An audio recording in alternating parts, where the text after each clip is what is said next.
Assalamualaikum warahmatullahi wabarakatuh. Masih dengan saya Yahya Muhammad. Baik teman-teman, akan mencoba saya bahas akhir dari sebuah pengungkapan atau yang diakhiri dengan penangkapan para pelaku dan dalang dari sebuah kasus Subang.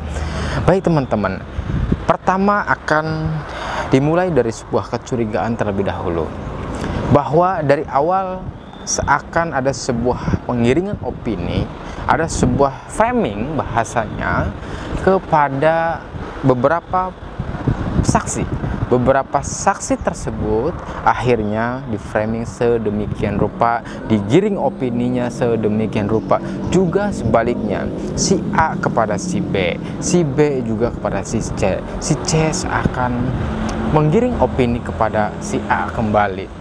Konsepsi framing ini, konsepsi penggiringan opini ini, bagian ternyata para pelaku dan dalangnya itu sendiri. Dalam sebuah kasus dan bahkan banyak kasus di Indonesia, teman-teman bisa dicek dalam sebuah Google, misalkan framing kasus pembunuhan, cara pelaku menggiring opini kepada korban, cara dalang atau pelaku memframing korban yang ingin dikambing hitamkan.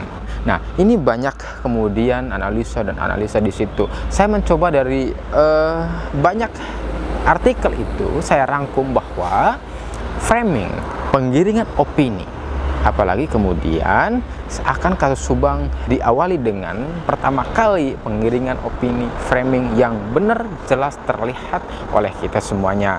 Ya, saksi A kepada si B ke si C juga kembali ke si A lagi, bahkan dan lain sebagainya. Itu penggiringan opini itu seakan mengemuka sekali dan terlihat jelas oleh kita semuanya. Nah, pertama adalah ini.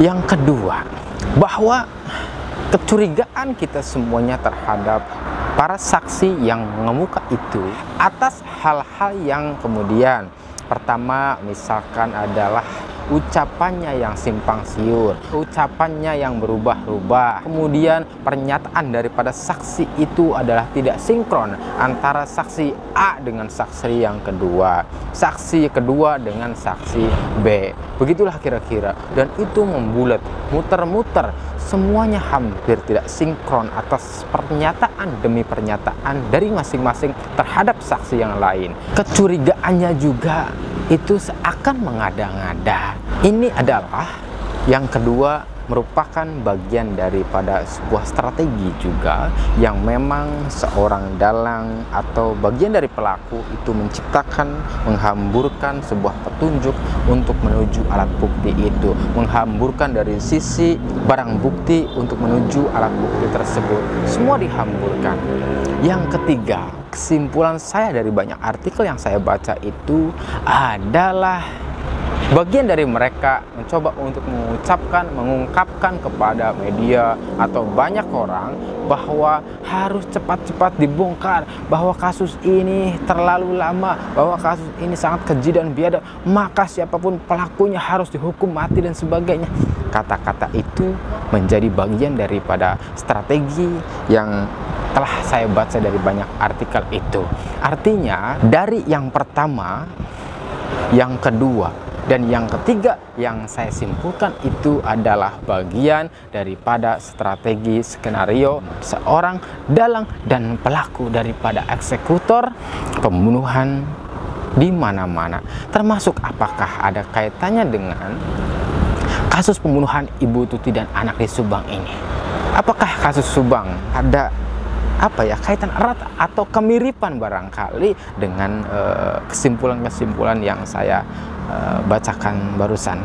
Nah, ketika kemudian ada kesamaan atau kemiripan barangkali dari sebuah strategi skenario dalang dan pelaku itu, pada akhirnya nantinya akan ketahuan.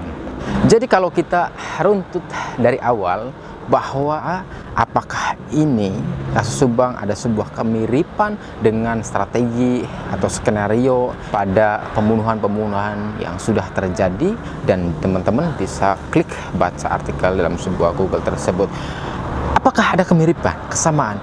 Dari pertama, misalkan, apakah kasus Subang itu ada seakan sebuah penggiringan opini pada saksi A, pada saksi B, pada saksi C, saksi D, dan sebagainya. Apakah itu framing itu adalah ada? Dan apakah framingnya itu adalah kepada satu orang saja? Apakah muter-muter?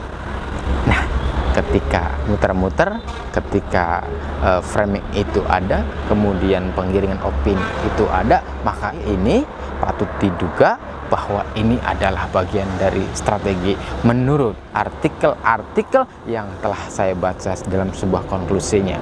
Kemudian dalam kasus Subang itu, apakah banyak saksi yang menyatakan hal-hal yang tidak sinkron antara saksi A dengan saksi B berbeda pendapat? Apakah saksi C dengan D itu tidak sesuai pernyataannya, sangat beda? Kira-kira begitu. Nah, ketika keberbedaan hal-hal yang tidak sinkron itu adalah mencuat dan ada, bahkan banyak sekali lagi, maka itu adalah bagian daripada dugaan strategi para pelaku dan dalangnya. Yang ketiga juga, ketika kasus Subang itu ada para saksi yang menyatakan bongkar itu semuanya, harus secepatnya lebih baik, jangan lama-lama bertele-tele. Ternyata ini juga hal positif. Tetapi kalau diruntut dari awal bahwa ada sebuah penggiringan opini, kemudian ada framing, kemudian ada hal-hal yang tidak sinkron, pengakuan yang berubah-ubah dan sebagainya, di antara para saksi itu sangat berbeda keterangannya. Yang kemudian ketika ia menyatakan bahwa kasus ini harus dibongkar secepatnya, ini adalah indikasi, dugaan, bagian daripada strategi.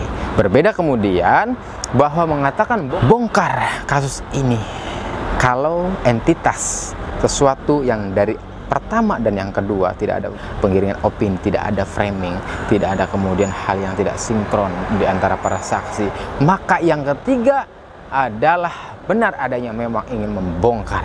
Seperti halnya misalkan kasus Sambo, bahwa ketika orang tuanya Joshua itu dari awal ternyata harus dibongkar ini kasus dan mendesak pihak kepolisian untuk membongkarnya. Di situ keluarga Joshua tidak ada entitas yang pertama, penggiringan opini, framing dan sebagainya, dan hal-hal yang tidak sinkron di antara para saksi itu, sehingga pure dikatakan menurut teori itu bahwa konsepsi Joshua keluarganya ini adalah pure, yaitu demi keadilan. Apakah kasus Subang itu adalah seperti ini? Apakah kasus Subang itu ternyata entitas yang pertama penggiringan opini, framing dan sebagainya ada, dan yang kedua adalah adanya hal-hal yang tidak sinkron, yang berbeda keterangannya di antara para saksi itu ada, maka yang ketiga juga patut diduga bahwa ini adalah bukan pernyataan dari hati yang paling dalamnya, bukan, tetapi sebuah indikasi dugaan ini adalah bagian bentuk strategi maupun perencanaan atau skenario bahasanya gitu ya. Mudah-mudahan ini adalah sebuah analisa, artinya adalah bisa benar dan bisa salah, karena ini adalah kesimpulan apa yang saya baca dari sebuah artikel, dan akhirnya saya menyimpulkan ternyata bagaimana para pelaku dan dalang membuat strategi, membuat skenario dalam rangka pembunuhan demi pembunuhan di berbagai daerah. Ini adalah yang sudah terjadi.